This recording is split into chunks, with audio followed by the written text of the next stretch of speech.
कोटला की pitch batting के लिए डिजाइन की गई है। हाई स्कोरिंग गेम है शगुफ्ता। अरे पागल, तू अभी से क्यों एक्साइटेड हो रही है? पहले स्टेडियम तो पहुंच जाए।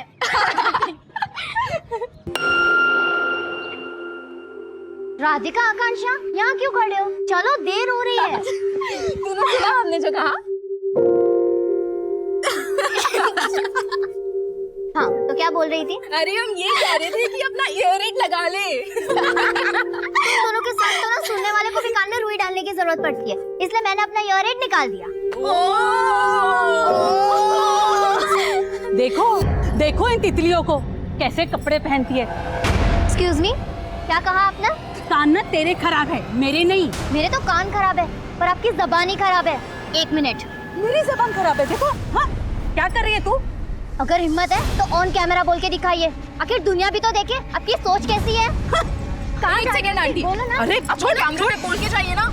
या तो आप सभी के सामने हमें सॉरी बोलेंगे, या ऑन कैमरा बोले कि आपकी सोच कितनी घटिया है। अरे शगुफ्ता, आप जाने दो ना, छोड़ो ना आप।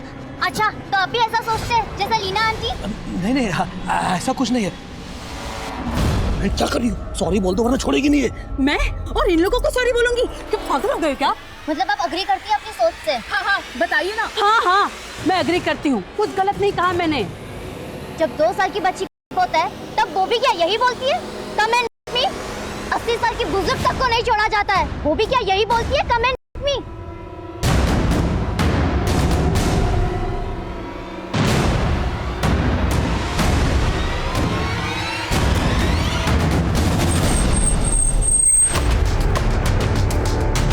रघुवीर, सेजल, लेट्स गो।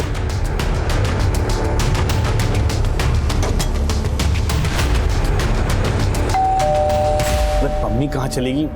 मुझे ही जाना पड़ेगा।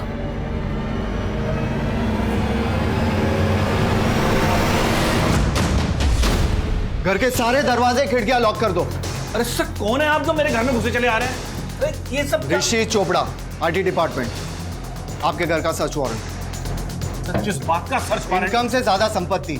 हमारे पास सारा ऑडिट है परमवीर जी। आप प्रोफेशन से कॉलेज प्रोफेसर हैं और प्राइवेट कोचिंग इंस्टीट्यूट भी रन करते हो। यहाँ का लैंडलाइन डिस्कनेक्ट कर दो, जितने भी मोबाइल फोन से सब ले लो। Sir, mobile.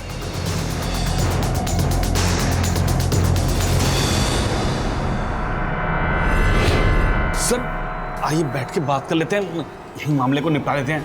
जैसा आप कहोगे हम वैसा ही करेंगे। प्लीज, आप प्लीज बैठिए। मुझे रिश्वत देने की कोशिश कर रहे हैं आप? रघुवीर, सर मैं तो नोट करो। सर मैं तो वैसे ही बोल रहा था। चुपचाप से बैठिए वहां पर। ये लो, कस्टडी में लो।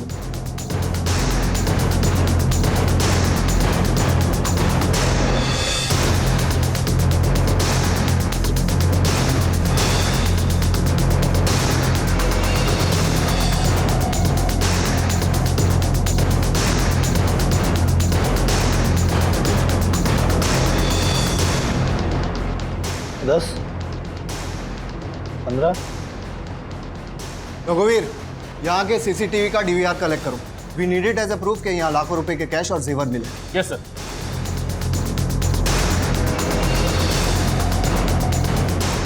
सर यहाँ पे साइन कीजिए प्लीज। सर प्लीज साइन कीजिए। कल सुबह 10 बजे आप मेरे ऑफिस पर रिपोर्ट करेंगे और भागने की कोशिश मत करना, आप पर नजर रखी जा रही है। All of you come.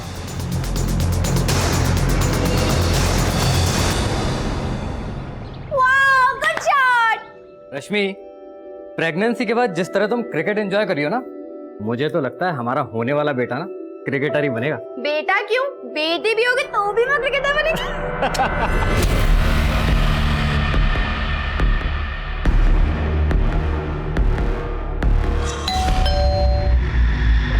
मैं बोलता हूँ।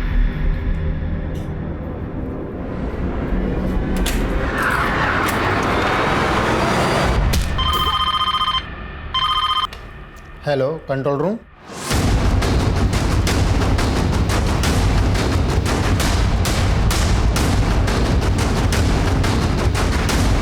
पीछे पीछे पीछे पीछे।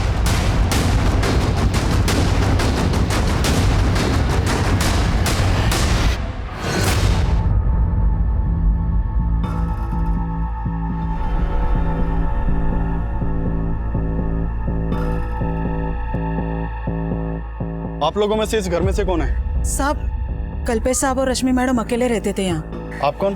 मैं यहाँ साफ सफाई का काम करती हूँ। सर, घर की हालत देख लग रहा है कि शायद मर्डर लूट के इरादे से हुए। गुप्ता, आते वक्त मैंने बाहर सीसीटीवी देखा था। अंदर डीवीआर चेक करो। सर इनका नाम शीला है और ये इसी घर में मेड का काम करती हैं। सर इन्होंने सबसे पहले इन डेड बॉडीज को देखा था। क्या देखा था? साहब, हर रोज सवेरे 8 बजे मैं यहाँ काम पे आती हूँ। आज सवेरे अब काम पे आई, डोरबेल बजा लेकिन किसी ने दरवाजा नहीं खोला। मैडम ने एक चाबी मेरे पास दे के रखी थी। मैंने उस चाबी से दरवाजा खोला और देखा तो नाम क्या है तुम्हारे साहब और मैडम का? कल्पेश ठाकुर और रश्मि मैडम। मैडम की तो अगले महीने डिलीवरी होने वाली थी और अचानक से ये कल्पेश ठाकुर करते क्या थे? बिल्डर थे, पंजाबी बाग में उनका ऑफिस है। अच्छा, इनके किसी रिश्तेदार को जानती हो? नहीं सर, मैं किसी को नहीं जानती। सर सीसीटीवी से डीवीआर गायब है, एक भी रिकॉर्डेड फुटेज नहीं है। मतलब क्रिमिनल्स पूरी प्लानिंग के साथ आए थे और कुछ मिला? नहीं सर, पूरा घर अस्त व्यस्त है। ऐसा लग रहा है जैसे सब कुछ लूट कर ले गए। मैंने अंदर बेडरूम में देखा, बेडरूम के बेड पर जो गद्दा है उसे शायद उसे फाड़ा गया है।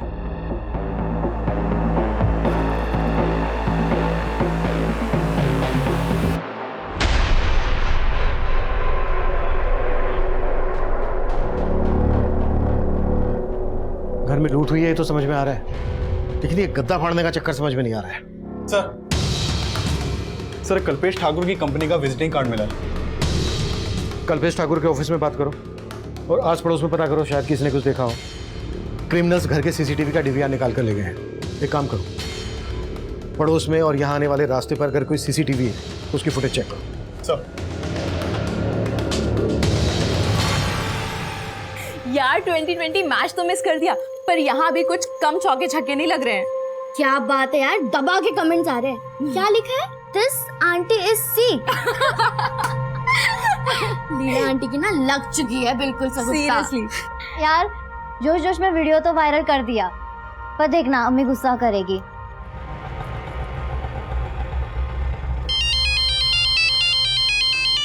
लाइए 200 रुपये। 200 रुपए? भैया केशवपुरम से ना रोज आते जाती हूँ, 80 रुपए से ज्यादा नहीं लगता। अरे मैडम कहाँ जी रहे हैं 80 रुपये के ज़माने में? 200 रुपये बनते हैं, लाइए 200 रुपये दीजिए। ऐसे कैसे दे दूँ 200 रुपए? ये पकड़ो 100 रुपए और 20 रुपए वापस करो, वरना पुलिस को बुलवाऊंगी और धोखाधड़ी के चक्कर में अंदर करवा दूंगी। ये लीजिए अपने 20 रुपये। समझ सकता हूँ, हर कोई अपने एरिया में चौड़ा होता है। क्या?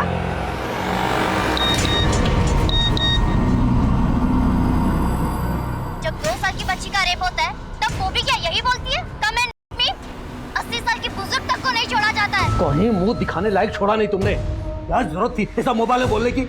ये सब आपकी गलती है, आप ही हो जड़ इस सबकी। अच्छा, गलती करो तुम और जड़ मैं।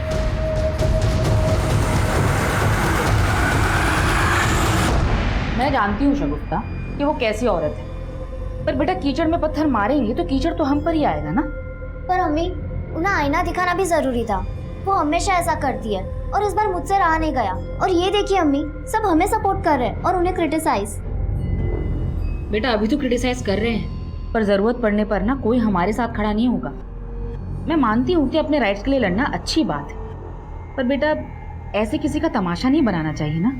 चलो फटाफट डिलीट करो ये वीडियो। पर अम्मी, चलो।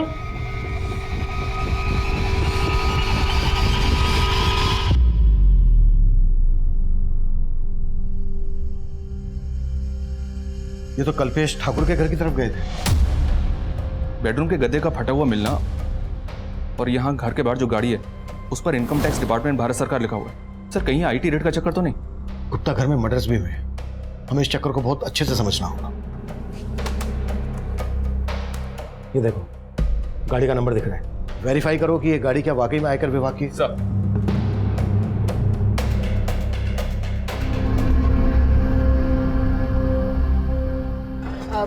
भैया वो चलेंगे? अरे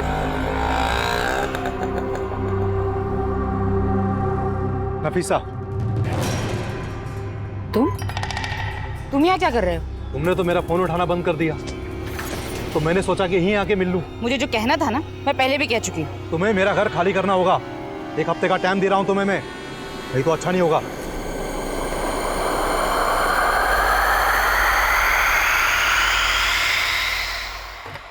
मैं कम है सर? यस कम इन। सर मैंने गाड़ी के उस नंबर को वेरीफाई किया, नंबर फेक है। मतलब क्लियर हो गया है कि क्रिमिनल गवर्नमेंट ऑफिसर बनकर आए और उन्होंने मर्डर और लूट को अंजाम दिया। मैं come in sir. Come in. Sir Kalpesh की कंपनी ठाकुर कंस्ट्रक्शन के मैनेजर विक्रांत सिंह को बुला लिया है। विक्रांत, किसी पर शक है आपको जो कल्पेश ठाकुर और उनकी पत्नी को मार सके? किसके साथ उनकी कोई दुश्मनी वगैरह?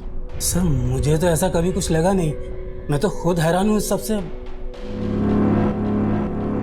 क्रिमिनल्स इस गाड़ी से कल्पेश ठाकुर के घर गए थे। कुछ अंदाजा है कौन गया होगा इससे? नहीं सर। कल्पेश के घर से सिर्फ कैश ही नहीं लूटा गया है, बल्कि उनके बेड का गद्दा भी फटा हुआ मिला है। क्या वो अपने गद्दे में कुछ पैसा वैसा छुपा के रखते थे? आई मीन ब्लैक मनी वगैरह? सर ये मैं कैसे कह सकता हूँ? मैनेजर थे आप कल्पेश के, उसके इनकम के बारे में अच्छे से पता होगा, और ये भी पता होगा कि कितने पैसे को फेयर दिखाना है और कितने को ब्लैक मनी। सर ये मैं कैसे? अगर कुछ भी छुपाया ना हमसे तो बाद में भारी पड़ सकता है। सर आप सही कह रहे हैं, कल्पेश सर टैक्स की काफ़ी चोरी किया करते थे, बहुत ज़्यादा ब्लैक मनी थी उनके पास में, लेकिन सर वो थे बहुत जुगाड़ू, ले दे के कैसे भी एडजस्ट कर लिया करते थे। पहुंचा देना अनिल जी के। सर टैक्स की चोरी तो सभी करते हैं, लेकिन वो हद से ज़्यादा करप्ट थे, और इसीलिए मैं उनकी जॉब छोड़ने वाला था। 5 साल से वहाँ काम कर रहे थे और मर्डर होते ही जॉब भी छोड़ने लगे। लेकिन सर समझ रहा हूँ मैं क्या कहना चाह रहे हो। अब हमें ये बताओ कि कल्पेश की फैमिली में कौन कौन है? सर उनके एक बड़े भाई हैं, लेकिन वो कनाडा में रहते हैं, और हाँ रश्मि भाभी की माँ भी हैं जो इंदौर में रहती हैं। शर्मा डिटेल्स ले लो। सर आइए। सर इसकी बातों से तो ऐसा ही लग रहा है जैसे कल्पेश ने फटे हुए गद्दे में अपनी ब्लैक मनी छुपा के रखा होगा। लेकिन ये बात क्रिमिनल्स को कैसे पता चली? शबरी, इसमें आईटी ऑफिसर्स इन्वॉल्व हैं। गुप्ता, आईटी डिपार्टमेंट से कल्पेश के केस को समझो। सर क्या बात है अम्मी, 10 बजे और अभी तक आप बिस्तर में हैं? तबीयत तो ठीक है ना? अरे कुछ नहीं बेटा, बस थोड़ी सी हरारत हो रही थी। अच्छा हुआ तूने याद दिला दिया, मुझे जाना है, क्लाइंट के साथ ना एक मीटिंग है मेरी। तबीयत ठीक नहीं तो आराम कर लीजिए। बेटा आराम की फुर्सत कहाँ है? हाँ पर अम्मी, अब मैं भी आपका हाथ बटाना चाहती हूँ। आकांक्षा ने मुझे बताया था एक पार्ट टाइम जॉब के बारे में, कॉलेज के साथ साथ वो भी कर लूंगी। नहीं बेटा, इस सब की कोई जरूरत नहीं है, तू बस अपनी पढ़ाई पर ध्यान दे, बाकी सब मैं संभाल लूंगी।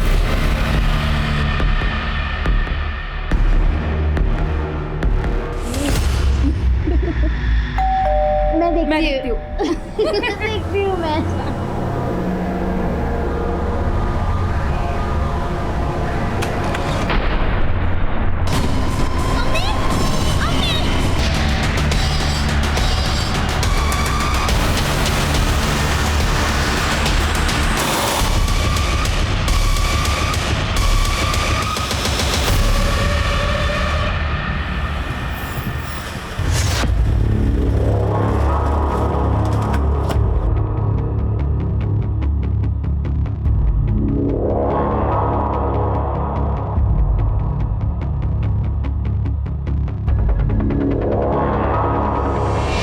कल्पेश ठाकुर, ठाकुर कंपनी का मालिक?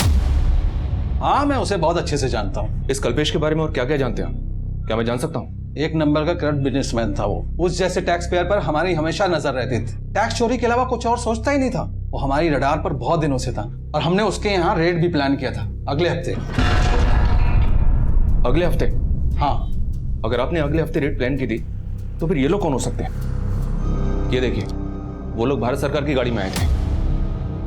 गाड़ी का नंबर फेक है, but we are pretty sure कि कल्पेश और उसकी वाइफ का मर्डर उन लोगों ने ही किया है। घर से सब कुछ लूट के ले गए, यहाँ तक कि बेडरूम का गद्दा भी फटा हुआ था। मैं इनके बारे में कुछ नहीं जानता, लेकिन हमें पता चला है कि कल्पेश सिर्फ टैक्स चोरी नहीं करता था बल्कि रिश्वत भी देता था।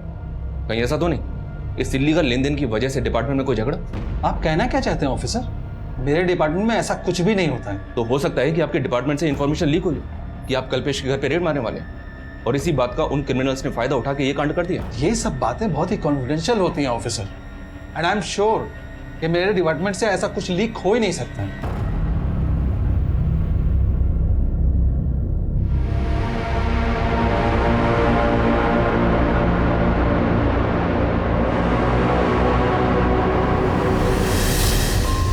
सर पोस्टमार्टम रिपोर्ट के मुताबिक कल्पेश और उसकी वाइफ का मर्डर उसी दौरान हुआ जिस दौरान भारत सरकार के फेक नंबर की वो गाड़ी उनके घर के बाहर देखी गई। इसका मतलब यह है कि क्रिमिनल्स गवर्नमेंट ऑफिसर के भेष में आए थे। सर मुझे अभी लग रहा है ये इसी बात से कनेक्टेड है कि कल्पेश के घर आईटी की रेड होने वाली थी। हमें बहुत सावधानी से काम करना होगा। पता लगाओ सज्जन सिंह के अलावा इस बात को वहां और कौन जानता था। आईटी वाले हैं, उन्हें किसी भी तरह से इस बात की भनक नहीं लगनी चाहिए कि हमने काम को किस तरह से कर रहे हैं और हम इन्वेस्टिगेट किस एंगल में कर रहे हैं। मैं कम इन सर? यस कम इन।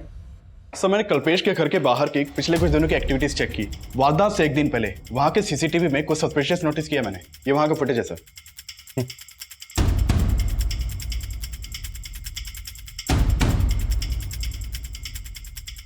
और जब मैंने कल्पेश की मेड से इस आदमी के बारे में पूछा तो वो बोली सब मुझे पता नहीं ये कौन है। लेकिन ये आदमी आपको देख के वापस जाने लगा। आपको कुछ अजीब नहीं लगा? तब लगा था लेकिन मैंने इतना ध्यान नहीं दिया। सर ये आदमी क्राइम से एक दिन पहले घर के बाहर देखा गया है। क्या ये वाकई में पॉसिबल है कि ये आदमी उन क्रिमिनल से कनेक्टेड होगा? अब तक हम इस केस को सिर्फ आईटी से कनेक्ट कर रहे हैं। ये भी तो हो सकता है कि कल्पेश ठाकुर की मेड को ये पता हो कि कल्पेश ठाकुर के साथ घर में बहुत सारा पैसा है और वो हो सकता है इस आदमी को जानती हो। मेड बोल रही है कि वो सिर्फ 6 महीने से वहां काम कर रही थी। सोचने वाली बात यह है कि जिस आदमी के घर पे इतना सारा पैसा है वो अपने घर की डुप्लीकेट चाबी अपनी मेड को क्यों देगा? और हो सकता है ये बात कल्पेश ठाकुर के मैनेजर को भी पता हो कि उसके घर में इतना सारा ब्लैक मनी है। हमें हर एंगल पे काम करना है। Yes sir. नहीं कम इन सर। कम इन। सर संजीवनी सोसाइटी के सेक्रेटरी का फोन आया था। उसकी बातों से लग रहा है कि मामला काफी सीरियस है। कैसा मामला? सर नमस्ते सर। सर मेरा नाम राजन है, मैं इस सोसाइटी का सेक्रेटरी हूँ। सर मैंने आपको कॉल किया था। सर ये बिल्डिंग फ्लैट नंबर 205 में माँ बेटी किराए पे रहते हैं सर। 2 दिन से गेट नहीं खोला उन लोगों ने। इस तरफ सर। आइए सर हटो। सर देखिए सर पेपर भी लगा हुआ है, धूप भी पड़ा हुआ है। सर हमने फ़ोन भी ट्राई किया था, दोनों के फ़ोन स्विच ऑफ है। राणा दरवाजा तोड़ो।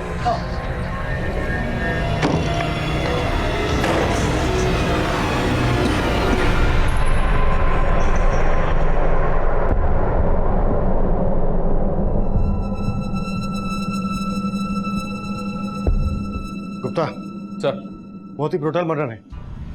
ऐसा लग रहा है किसी ने गहरी दुश्मनी निकाली है इनसे। सर मैं लूट के भी सहने सर। सेक्रेटरी बता रहा था कि ये दोनों माँ बेटी यहाँ रेंट पर रहती थी। सर ये लेडी का नाम नफीसा है और ये एक लॉयर थी सर, और उनकी बेटी वो शगुफ्ता वो यहीं कॉलेज में पढ़ते हैं। तकरीबन 1.5 साल से ये लोग यहाँ रह रहे थे। और शगुफ्ता के फादर? सर वैसे उनको कहीं देखा नहीं, शायद वो विडो थी। फ्लैट का मालिक कौन है? सर मंजीत सिंह, ये संत नगर में रहते हैं। मंजीत का नंबर ले लो इनसे। और किस किस का आना जाना था? सर शगुफ्ता की 2 फ्रेंड्स है, आकांक्षा और राधिका। ज्यादातर वो ही यहाँ आती जाती रहती है। पिछले 2 दिन में किसी को देखा था आते जाते? हाँ सर, 2 दिन पहले मैंने एक डिलीवरी बॉय को देखा था, इनके घर की डोरबेल बजा रहा था। कौन डिलीवरी बॉय? वो मुझे नहीं मालूम सर। सर पूरी बिल्डिंग की सीसीटीवी खराब है और बिल्डिंग में 1 हफ्ते से सिक्योरिटी गार्ड भी नहीं है। सर मेरा वहाँ आना जाना कम ही होता था। वो फ्लैट मैंने किराए पे चढ़ाने के लिए ही खरीदा था। शगुफ्ता और नफीसा के पड़ोसी कैसे थे? मतलब उनका किसी के साथ कोई लड़ाई झगड़ा होता होगा तो आपको पता चल ही जाता होगा। सर कईयों से उनके लड़ाई झगड़े थे। वो लोग तो चाहते थे कि मैं उन्हें वहाँ से निकाल दूँ। कई कंप्लेंट आती थी सर उनकी। कैसी कंप्लेन? और कौन करता था? सर मुझे वहाँ के सेक्रेटरी सब कुछ बताते थे। सर वहाँ के लोगों को उनसे बहुत प्रॉब्लम थी। किसी को उनके पहनावे से प्रॉब्लम थी तो किसी को उनकी लाइफस्टाइल से, और यहाँ तक कि हमारे सेक्रेटरी साहब को तो उनकी बिरादरी से प्रॉब्लम थी। वो उनके सामने वाले फ्लैट में ही रहते हैं।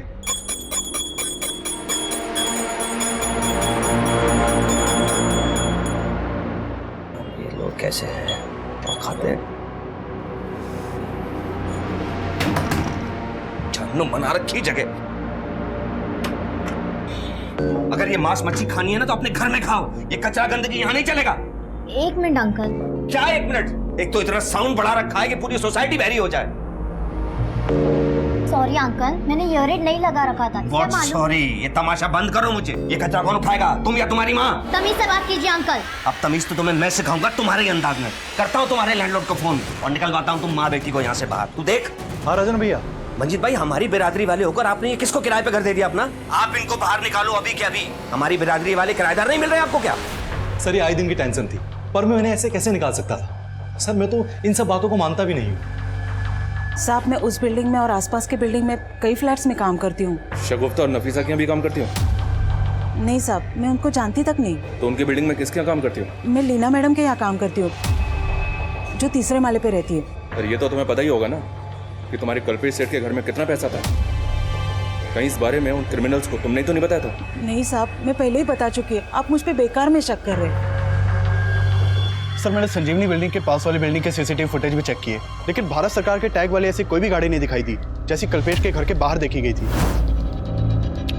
और शगुफ्ता की माँ नफीसा भी एक मामूली लॉयर थी, किराए के फ्लैट में रहती थी, उसकी ज्यादा इनकम भी नहीं थी। सर माना दोनों केस सेम एरिया के हैं। कल्पेश की मेड दोनों केसेस में कॉमन है, लेकिन सर मेड के खिलाफ तो फिलहाल कुछ नहीं मिला, और ना ही कल्पेश के मैनेजर विक्रांत के खिलाफ। आईटी डिपार्टमेंट से कोई इन्फॉर्मेशन? तो हमारे इन्फॉर्मर वहां भी लगे हुए हैं।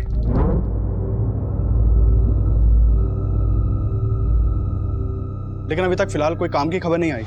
शगुफ्ता और नफीसा जिस बिल्डिंग में रहती थी, उस बिल्डिंग का सेक्रेटरी राजन की कुंडली निकालो। सर एक बहुत चौंकाने वाली बात पता चली है। ये शगुफ्ता और नफीसा जिस फ्लैट में किराए पे रहती थी, 2 साल पहले उसी फ्लैट में ये मनीष गर्ग और उसकी बीवी संजना गर्ग रहते थे। और सर 2 साल पहले इन दोनों का भी उसी फ्लैट में मर्डर हुआ था। हत्या के साथ साथ लूट भी की गई थी। 2 साल पहले ये इलाका मंगोलपुरी थाना के एरिया में आता था ना? जी हाँ सर, ये इन्फॉर्मेशन मुझे वहीं से मिली है। मनीष और संजना का मर्डर किसने किया था? सर ये केस किसी नतीजे तक नहीं पहुंचा था, काफी टाइम तक बैकलॉग में था। लेकिन मर्डर के 6 महीने के बाद मनीष के भाई ने वो फ्लैट मंजीत को बेच दिया था। और सर 2 साल पहले उस बिल्डिंग का सेक्रेटरी ये राजन भार्गव भी था। उस केस में भी पुलिस को राजन के ऊपर ही शक था, क्योंकि राजन का मनीष और संजना के साथ काफी झगड़ा हुआ था। और मंजीत बोल रहा था कि ये राजन शगुफ्ता और नफीसा को इस बिल्डिंग से निकलवाना चाहता था। राजन को लेकर आओ। सर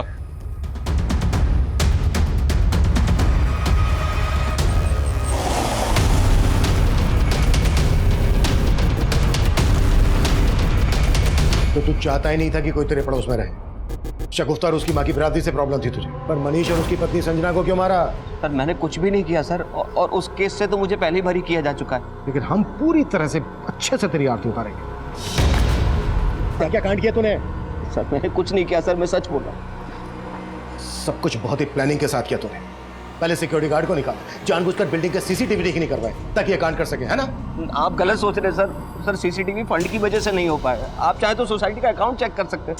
ये सब गणित तो इसलिए जोड़ रहा था ताकि बाद में सफाई में पेश कर सके। नहीं सर, आप गलत शक कर रहे हैं मुझ पर। सर आप लीना और उसके पति को देखिए। सर मुझसे ज्यादा प्रॉब्लम तो उन दोनों को थी। और उस दिन सर आपसे वो कह रही थी कि उसने डिलीवरी बॉय को देखा। सर मैं पड़ोस में रहता हूँ, मैंने नहीं देखा, उसने देख लिया। सर वो साफ झूठ बोल रही। लीना क्यों झूठ बोलेगी? क्योंकि सर शगुफ्ता और उसकी फ्रेंड्स ने उसका वीडियो वायरल कर दिया था। कैसा वीडियो? जब 2 साल की बच्ची का रेप होता है तब वो भी क्या यही बोलती है, कम एंड रेप मी?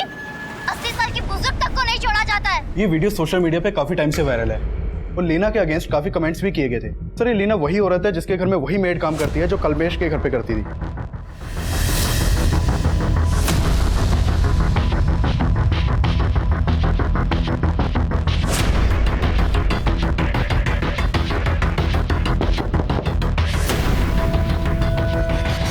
मैं मानती हूँ कि मैंने उनकी ड्रेसिंग पे कमेंट किया था। तुमने क्या कमेंट किया था ये बहुतों ने देखा उस वायरल वीडियो में, और उसके बाद सोसाइटी में तुम्हारी क्या इज्जत रह गई थी ये मालूम है हमें। इसी बात का बदला लिया ना तुमने उनसे? नहीं सर, मुझे अपनी गलती का एहसास था। मैं तो शगुफ्ता और उसके दोस्तों से माफी तक मांगने गई थी। सर उन्होंने माफी तो जरूर मांगी थी, लेकिन वो सब दिखावा था। वो चाहती थी कि हम उनका फिर से वीडियो बनाएं और लोगों को बताएं कि वो बदल चुकी है। शगुफ्ता, उस दिन के लिए मैं बहुत शर्मिंदा हूँ। तुमने मेरे साथ जो किया वो एकदम सही किया, लेकिन अब मेरी आंखें खुल चुकी है। तुम सबकी वजह से मेरे में ये चेंज आया है। क्या सोच रही हो तुम? क्या तुम्हें अब भी मेरी बात झूठी लग रही है? नहीं आंटी, इट्स फाइन कि आपको आपकी गलती का एहसास हुआ, पर ये तुम्हें दुनिया को भी बताना चाहिए ना।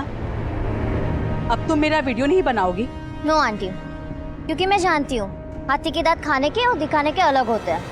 सर प्रॉब्लम सिर्फ लीना आंटी में नहीं थी, उनके हस्बैंड भी कोई कम नहीं है। लीना के हस्बैंड ने क्या किया था? सर वो बेवजह शगुफ्ता में इंटरेस्ट दिखा रहा था। वो परेशान हो चुकी थी पर कुछ बोल नहीं पा रही थी। यार इतने अच्छे। हाय शगुफ्ता, शगुफ्ता कैसा चल रहा तुम्हारा कॉलेज?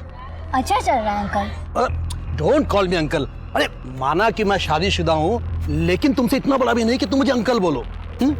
ठीक है, नहीं बोलूंगी। Okay, take care. ये तेरे में कुछ ज्यादा इंटरेस्ट नहीं दिखा रहा है। पर तेरा क्या इरादा है? सर, उनको गलतफहमी थी कि शगुफ्ता और उनके हस्बैंड के बीच में कुछ चल रहा है। सर, उनको ऐसा लगता था कि हम उनके हस्बैंड पे लाइन मारते हैं, बट ऐसा कुछ भी नहीं था सर। सर, मैं किसी गलत इंटेंशन से शगुफ्ता से बात नहीं करता था, पर मेरी बेबी बेकार ही मुझ पर शक करती थी। सर, मैं सच कह रही हूँ, मैंने कुछ नहीं किया। सर, मैंने आपको बताया ना कि उस दिन वहाँ एक डिलीवरी बॉय आया था और शगुफ्ता के घर की डोरबेल बजा रहा था।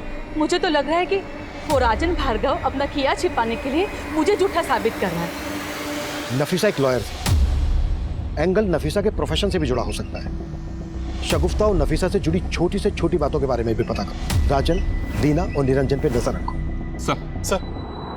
सर काफी कोशिश के बाद आईटी डिपार्टमेंट के एक एम्प्लॉय से काम की इन्फॉर्मेशन निकाली है। सर, वहाँ एक राकेश मीणा नाम का आदमी सज्जन सिंह के अंडर काम करता है। मैंने उससे रिक्वेस्ट किया था, वो आपसे मिलने के लिए तैयार हो गया है। बुला लो। सर, करीब 1 महीना पहले परमवीर जैन नाम का एक आदमी आईटी ऑफिस में आया था।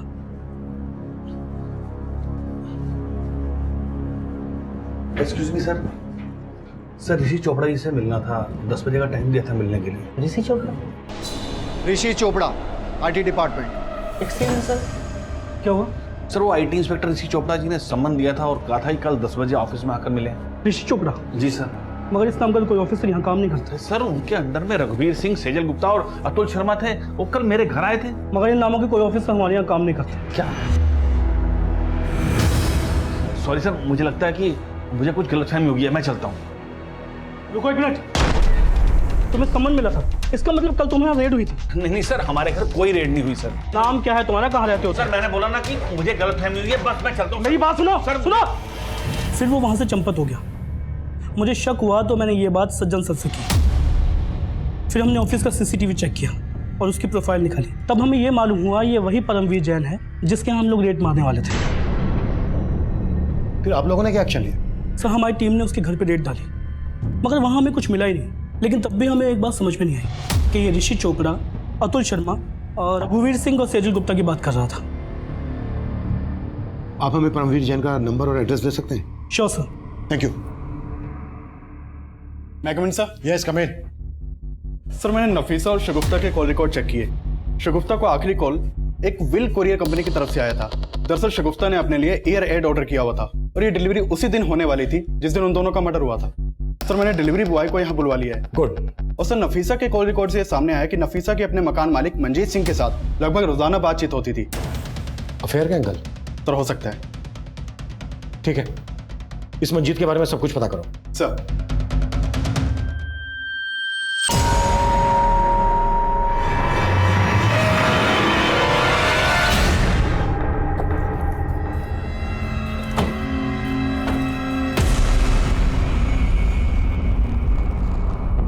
ऋषि चोपड़ा, रघुवीर सिंह, सेजल गुप्ता, अतुल शर्मा, इनको तो जानते ही होगे।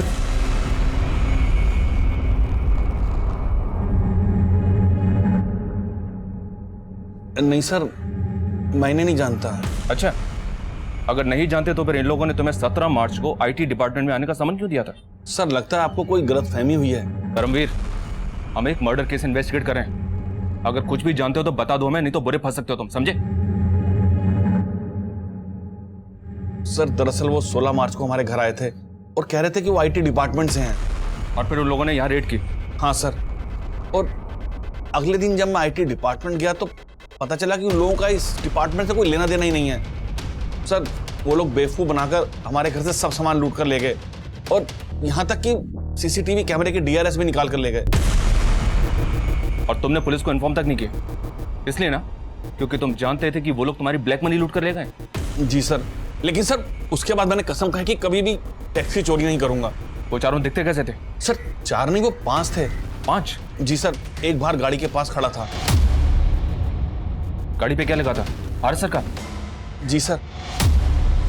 उन सबके स्केच बनवा सकते हो तुम? सर, बात तो बहुत पुरानी है लेकिन उनके चेहरे नहीं भूल सकता मैं। हाँ सर, उस दिन मैं वहाँ सगुप्ता जैदी के यहाँ एक पार्सल डिलीवर करने गया था। सर, मैं काफी देर तक डोरबेल बजाता रहा लेकिन किसी ने दरवाजा खोला नहीं। सर, तुम वहाँ 28 अप्रैल को गए थे, टाइम याद है तुम्हें? साहब, करीब सुबह के 11 बज रहे होंगे सर। पोस्टमार्टम रिपोर्ट के मुताबिक 28 अप्रैल को करीबन इसी समय शगुफ्ता और उसकी माँ का मर्डर हुआ था। कहीं तुम कुछ छुपा तो नहीं रहे हो? नहीं नहीं सर, मैं कुछ नहीं छिपा रहा सर।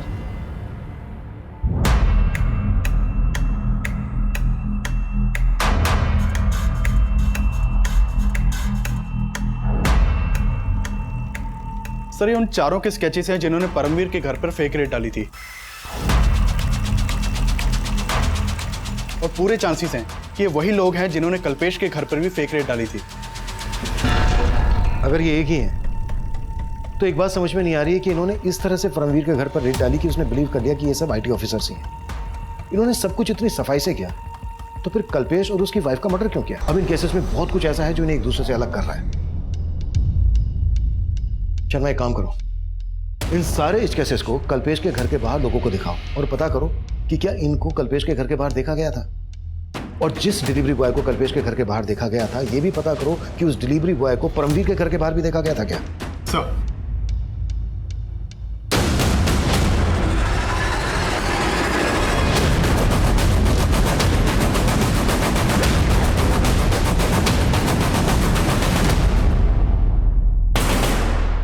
सर आपका अंदाजा सही था। परमवीर के घर जिस दिन फेक रेड हुई उसके एक दिन पहले ये आदमी परमवीर के घर नजर आया था, और इस बार ये आदमी पोस्टमैन के कपड़ों में है।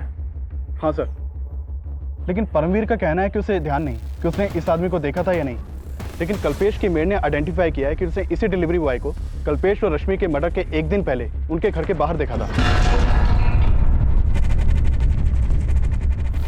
मतलब ये आदमी अपने गैंग के लिए रेड से पहले रैकी करता था। बाकी के उन 5 के बारे में कुछ पता चला?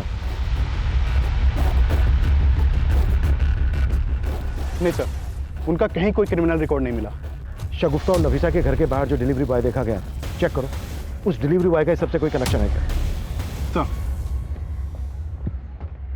सर मैंने नफीसा के 6 महीने पुराने बैंक स्टेटमेंट चेक किए तो नोटिस किया कि ये मंजीत नफीसा के बैंक अकाउंट में 6 महीने पहले तक हर महीने 25,000 रुपये ट्रांसफर करता था। व्हाट? मंजीत तो शगुफ्ता और नफीसा का मकान मालिक था ना, उल्टा ये उनके अकाउंट में पैसे ट्रांसफर करता था? जी हाँ सर, एक बात और कि नफीसा और शगुफ्ता पहले सलीमपुर में रहती थी, वहाँ उनका पुश्ता नहीं करता, और इस मंजीत का वहाँ भी आना जाना था। मैंने किसी को नहीं मारा साहब, मैंने किसी को नहीं मारा, मेरा भरोसा कीजिए सर। भरोसा तो तूने तोड़ा नफीसा का, तो उसका पति था, जबकि सोसाइटी को मालूम था कि तो उसका मकान मालिक है। अब खुद उगलेगा या फिर हम हमारे तरीके से उगवाएं?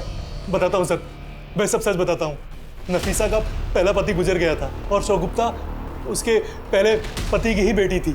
मैं पहली बार एक प्रॉपर्टी के केस के सिलसिले में उससे मिला था, तब सर मैं उसका क्लाइंट था, उसकी वजह से मैं वो केस जीत गया, और सर फिर हमारी अच्छी दोस्ती होगी। शगुफ्ता भी मुझे अच्छा मानने लगी थी। नफीसा मुझसे सच्चा प्यार करने लगी थी और वो मुझसे शादी करना चाहती थी। हम दोनों ने शादी भी कर ली, लेकिन मैं पहले से ही शादीशुदा था। ये बात उसको नहीं पता थी, और जैसे ये बात उसको पता चली उसने हंगामा खड़ा कर दिया। तुमने तो कहा था कि तुम्हारी वाइफ मर चुकी है, तुमने मुझे इतना बड़ा धोखा दिया मंजीत। नफीसा, मैं तुम्हें खोना नहीं चाहता था, और मैं शादीशुदा हुआ तो क्या हुआ? तुम इतना गिर जाओगे मैंने कभी नहीं सोचा था। मैंने 1.5 साल पहले वो फ्लैट लिया था, वो लोग तब से ही वहीं रहते थे। मैं उन्हें हर महीने पैसे भी दिया करता था, लेकिन सर धीरे धीरे हमारे संबंध में दरार पड़ गई। और तुझे लगने लगा कि उन्होंने तेरे फ्लैट पे कब्जा कर लिया, इसलिए तूने उन्हें रास्ते से हटा दिया, और सब कुछ ऐसी प्लानिंग से किया कि लगे कि ये मर्डर्स लूट की वजह से हुए। नहीं सर, मैंने किसी को नहीं मारा सर, मैंने किसी को भी नहीं मारा साहब, मैं सच कह रहा हूं, मैंने किसी को नहीं मारा।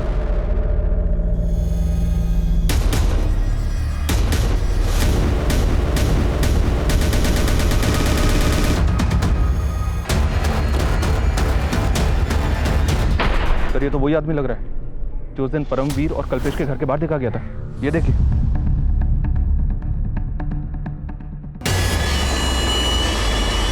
सर बताता हूँ।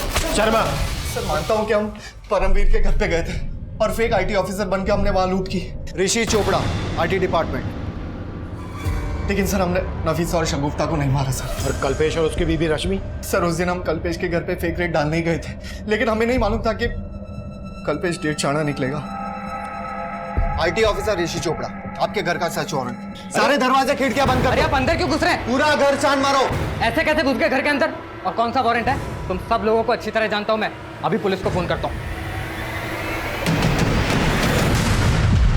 हमें उन्हें मारने का इरादा बिल्कुल नहीं था, लेकिन वो अगर आपको फोन कर देता तो हमारी सालों की मेहनत चौपट हो जाती। सालों की मेहनत मतलब? परमवीर और कल्पेश की तरह हमने कई ब्लैक मनी रखने वालों के घर पे रेड मारी, और जब उन्हें हमारी सच्चाई के बारे में पता चलता तो आईटी वालों के डर से वो पुलिस में कंप्लेंट भी नहीं फाइल कर पाते थे। किस किस के पास ब्लैक मनी है ये तुम्हें पता कैसे चलता था?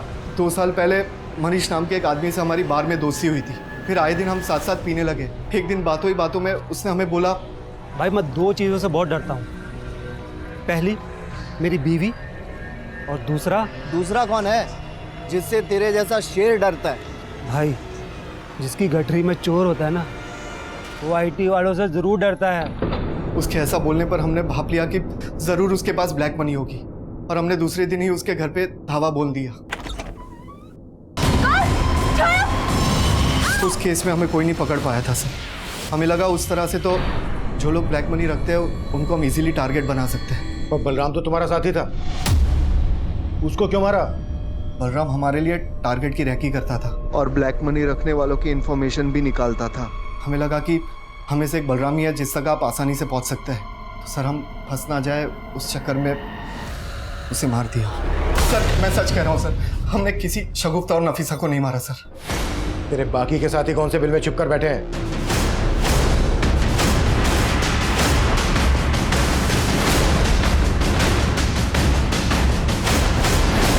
सर करीब 2 महीने पहले मैं और शगुफ्ता मार्केट जा रहे थे, तब अचानक से 2 आदमी हमारे सामने आ गए। ये क्या तरीका है? अभी तक तुम्हारी अम्मी ने हमारे पैसे नहीं दिए। राजू भैया, आपने अपना काम पूरा किया होता तो पैसे देते ना। मुझे पूरे पैसे चाहिए, बोल देना अपनी अम्मी को, वरना अच्छा नहीं होगा, समझी?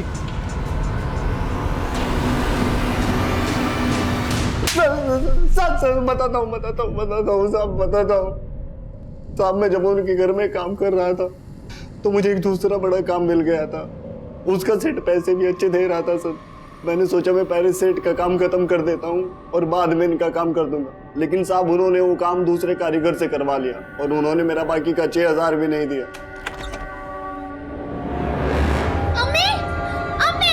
सिर्फ 6000 रुपए के लिए तूने उनको मार डाला। कुत्ता साले! नहीं। मनीष, कल्पेश, परमवीर ये विक्टिम तो जरूर थे, लेकिन कानून की नजर में गुनहगार भी थे। शगुफ्ता और नफीसा को बहुत पहले से ही ये दस्तक मिल रही थी कि उनके साथ सब कुछ ठीक नहीं हो रहा है। मंजीत ने नफीसा से शादी की थी, लेकिन ये बात सोसाइटी में किसी को मालूम नहीं थी। राजन की धमकी, लीना और निरंजन के झगड़े, हर मोड़ पर उन्हें दस्तक मिल रही थी कि वो कभी भी किसी भी तरह के अपराध में तब्दील हो सकती थी। अब मैं सीनियर इंस्पेक्टर अभिमन्यु जिंदल आप लोगों से विदा लेता हूं। आपसे फिर मुलाकात होगी एक नए केस के साथ। स्वस्थ रहिए, सतर्क रहिए और देखते रहिए क्राइम पेट्रोल दस्तक। मकसद बताना नहीं, बचाना है।